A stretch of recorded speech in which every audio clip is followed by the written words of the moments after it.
High viewers, ఈరోజు మన ఆంధ్రప్రదేశ్లో ఎమ్మెల్సీ ఎన్నిక నడుస్తుంది. ఇందులో పట్టభద్రులు రెండు ఉన్నట్టుని ఒకటి వచ్చేనేమో టీచర్ది ఉంది. ఈ మూమెంట్లో అంతా కూడా ఒకసారి ఆలోచించుకోవాల్సింది ఏంటంటే, ఓట్లు వేస్తున్న వాళ్ళు కానీ నార్మల్ ఉన్నటువంటి వాళ్ళు కానీ ఆంధ్రప్రదేశ్ ప్రభుత్వం దట్ మీన్స్ నడిపిస్తున్న చంద్రబాబు నాయుడు తన పని తాను చేసుకుంటూ వెళ్తున్నాడా, జగన్మోహన్ రెడ్డి లాగా దిక్కుమల రాజకీయాలు చేస్తున్నాడు? ఒకసారి మీరు ఆలోచించుకోండి. నేను నిన్న మొన్న జీవీరెడ్డి విషయంలో ఇచ్చిన వీడియోలో కూడా ఏం చెప్పాను? చంద్రబాబు నాయుడు అనుభవశాలి, అడ్మినిస్ట్రేషన్ విషయంలో డెవలప్మెంట్ విషయంలో ముందుంటాడు. ప్రజెంట్ సంక్షేమం అభివృద్ధి రెండింటిని కూడా అటు ఇటు బ్యాలెన్స్ చేసుకుంటూ ముందుకెళ్ళాలి.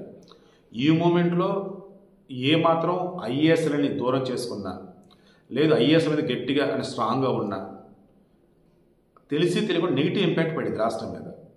అండ్ ఇంటర్లో ఉన్నటువంటి వాళ్ళు పని చేయొచ్చు, చేయకపోవచ్చు. జగన్మోహన్ రెడ్డికి అంటే రాష్ట్రం ఎలా పోతే ఏంది, తన మాట నెగ్గాలనుకున్నాడు. బట్ ఈరోజు చంద్రబాబు నాయుడు అలా కాదు. ఒకసారి మీరు ఆలోచించుకోండి.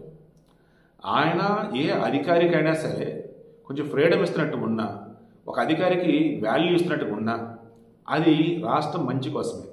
ఇప్పుడు జీవీరెడ్డి కానీ టీడీపీలోని మిగతా వాళ్ళని ఇన్క్లూడింగ్ జనసేన ఉన్న వాళ్ళని బట్టి ఇప్పుడన్నా ఏదైనా ఆయన ఒక మాట అన్నా, కొంచెం గట్టిగా మందలించిన, మనోళ్ళకి కదన్న స్వేచ్ఛ, స్వాతంత్రం అండ్ ఎటాలు తరలే మనతోనే కదా ఉంటారన్న ఇది.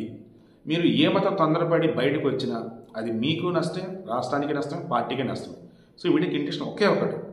మన క్యాటస్ ఎస్పీ ఛానల్ ఈ వీడియో ఎందుకు పెడతానంటే, ఇప్పటికీ చాలామంది జగన్ లాగా చంద్రబాబు ఉండాలి, మనకి గతంలో ఇబ్బంది కలిగించిన వాళ్ళు ఎవరైతే ఉన్నారో వైసీపీ అధికారులు, వాళ్ళని తీసేయాలి, వేరే చోట పెట్టాలంటున్నారు. అలాంటప్పుడు మన రాష్ట్రంలో పనిచేయాల్సిన అధికారులు ఎక్కడికి వెళ్ళాలి అండ్ పనులు అవ్వాలంటే అధికారులు ఎవరు ఉంటారు? ఆలోచించుకోండి.